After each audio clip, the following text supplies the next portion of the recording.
And welcome back to Touchline Talk. The international break is finally coming to a close, which means we have games to talk about again, aside from Nations League and European qualifying and all of that. We're going to jump right ahead to Saturday. This is where your big European games are this weekend. And of course, it starts with the Merseyside Derby. This is as excited I've been for a Merseyside Derby in forever. There's more energy. It just means something different with what Everton's done. And of course, Liverpool being Liverpool and being the defending Premier League champions.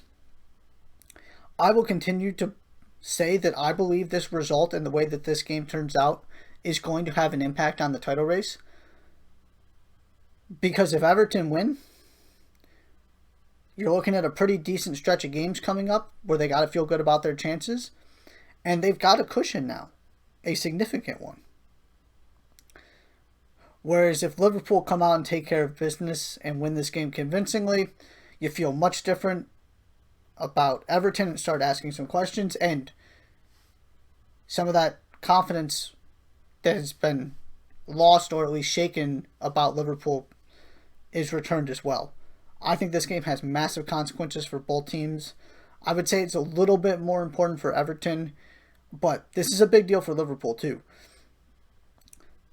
Of course, you've got some weird results, and Everton have played Liverpool tough in recent memory. Of course, you've got the Divock Origi winner, and they played to a 0-0 draw back in June during Project Restart.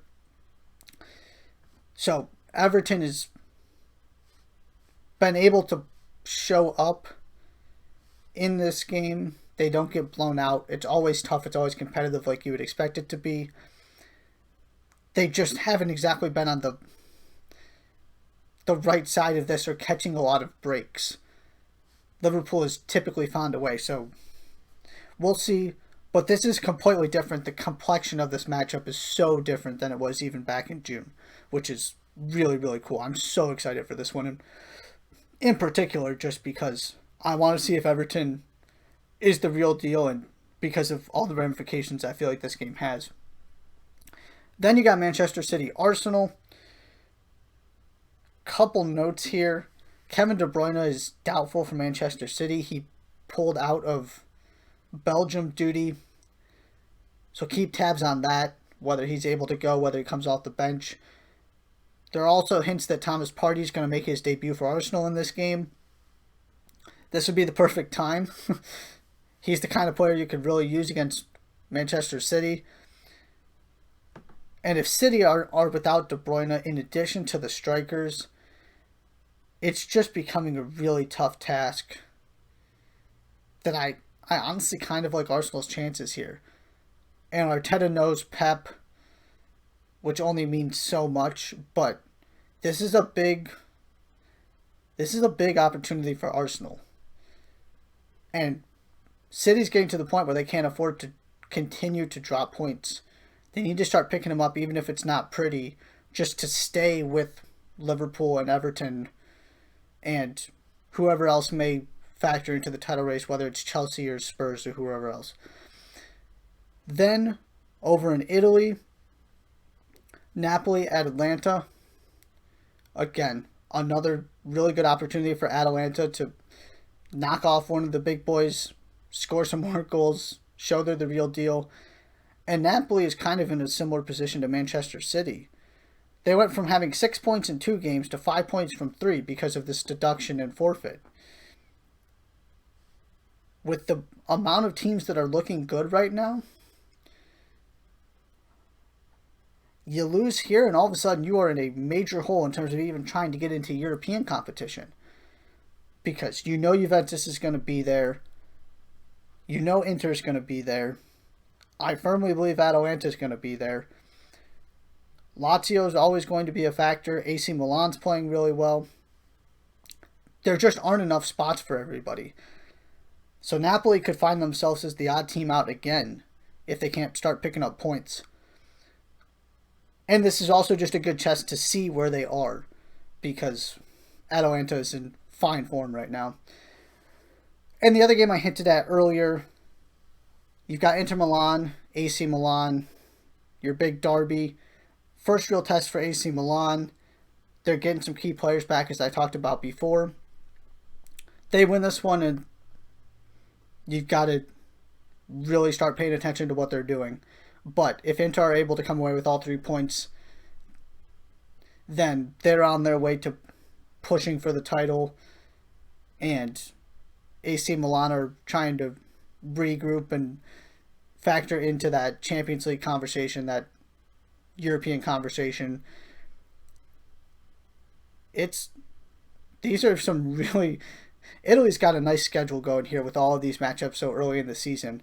We're learning a lot about these teams, and we're going to be able to sort of put a hierarchy together early on here because of how many good matchups we've gotten. Then we're going to jump over quickly to Major League Soccer for Sunday. These are where your big games are. NYCFC Columbus.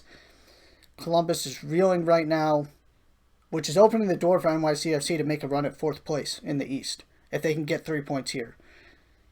Didn't get all 3 against Orlando, but came away with 1. Didn't do anything to help themselves, but didn't hurt themselves either last night. There's an opportunity here. And Columbus has got to try and stop the bleeding. But you got to feel good about NYCFC's chances there. Toronto, Atlanta. This one is really interesting to me because you know what Atlanta's capable of. You know what their ceiling is and what their potential is. They're right there fighting for a playoff spot, so every point matters to them right now.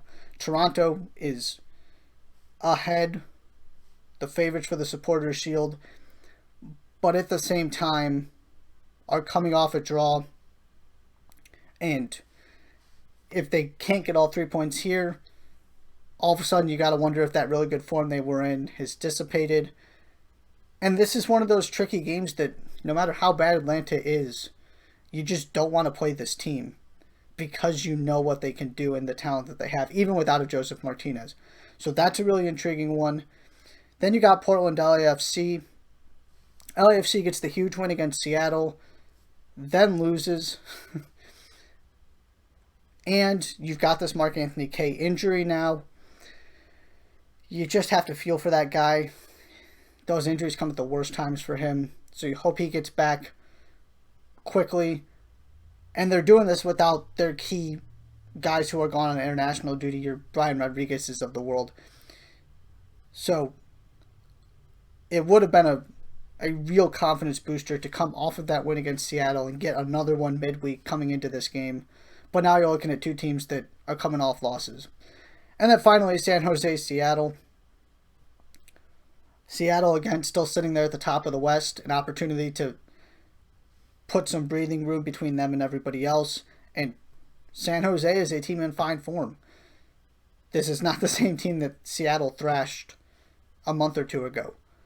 This is a team playing really well that has figured out how to turn things around, and you got to give Matias Almeida credit. He never lost that team, never lost that locker room, and now all of a sudden they're flying. So that's a really intriguing one as well. Really good matchups both in Europe and Major League Soccer this weekend. Enjoy all of it. Be sure to check out Chris Brown, 1 p.m. Eastern, around the bases. All things Major League Baseball, playoffs in full swing. Josh Monos will be back with his show tomorrow morning. Be sure to check out everything going on at 110sportsmedia.com. Sign up for our newsletter. But that is all we have for you on Touchline Talk today. Thank you so much for listening. Enjoy the soccer this weekend, and we'll see you Tuesday to talk about all of it.